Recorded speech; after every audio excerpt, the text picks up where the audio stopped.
Welcome to the first episode of trying to get shredded before coaster season.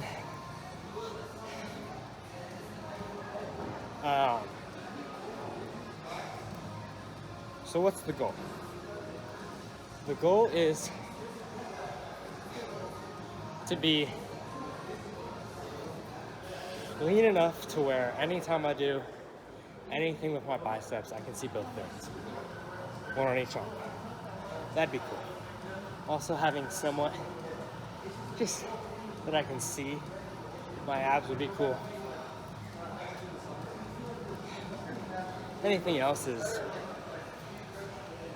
optional. And I'd like to have this done by peak coaster season, so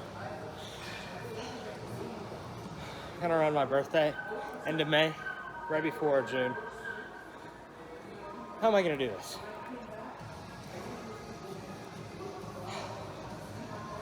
Well, doing 2 sessions of cardio a day.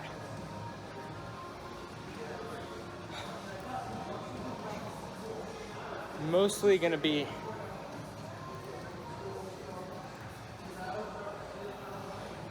low intensity walking, unless I'm doing some sort of special event or challenge, like where I run a mile every time I lose a Marvel Rivals game, something stupid like that. It'll be one separate cardio session from my strength training session, and then after weightlifting I'll do another session with a protein shake. Most optimal way to do that, according to Dr. Mike Israel. For strength training, making sure I'm going at least 5 times a week, aiming for 6. But life is crazy. So sometimes I'll go more, sometimes I'll go less. Doing a traditional push-pull legs, rest sort of thing. Although I do legs, push-pull, legs, push-pull, rest. That way I have like 4 days between the second legs and the next legs.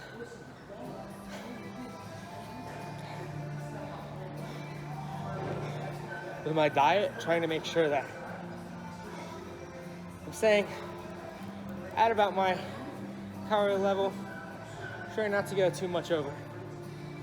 Really aiming for about 50 to 100 calories under my actual goal. Using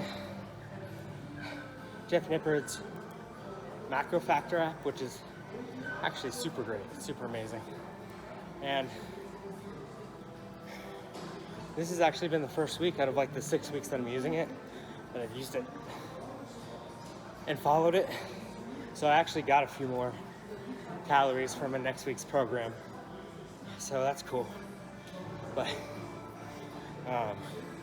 this app has really forced me to incorporate more healthy snacks into my routine. Not necessarily more healthy entrees, because no matter what, you're really not going to get that much on a cut for an entree. The biggest killer is because of that, you really can't snack, or else that one snack turns into 3 days worth of food basically. I mean, an entire bag of hot Cheetos is gone in an instant, family size. So, getting, man, these from Aldi, I'll put a picture on the screen now. They've got these snack size bags of freeze-dried strawberries. Man, those genuinely fill me up. Not a lot of nutrients in terms of protein, but it's got a bunch of micronutrients and it's super low calories and keeps me full until my next meal. So, and I found for me personally doing 2 medium-sized meals as opposed to 3 small meals has been working out a lot better. 1 large meal is miserable. Honestly miserable. Because you either do it in the morning, and then by the end of the night, you're going to the convenience store getting a snack. Or you do it at night, the entire day, you've got no energy and you're starving and angry. That's the biggest thing. It affects your mood like no other. So,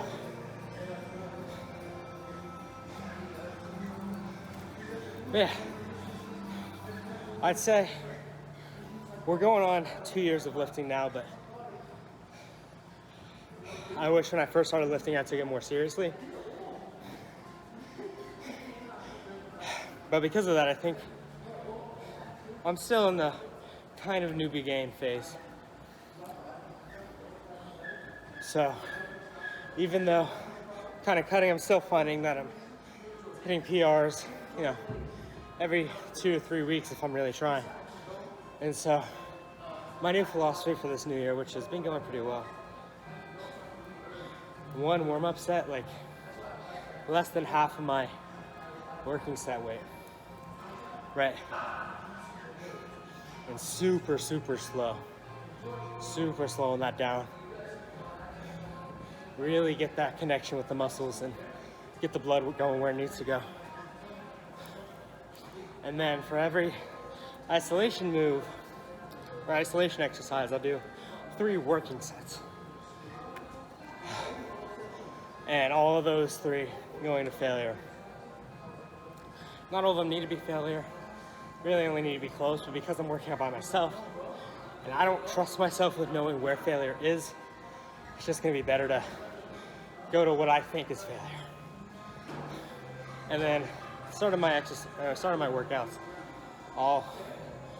that's where I'll put my compound movement. So something like a squat, something like a bench press or deadlift, though I don't really deadlift. I'm gonna be doing 4 working sets for that. So warm up, 4 working sets.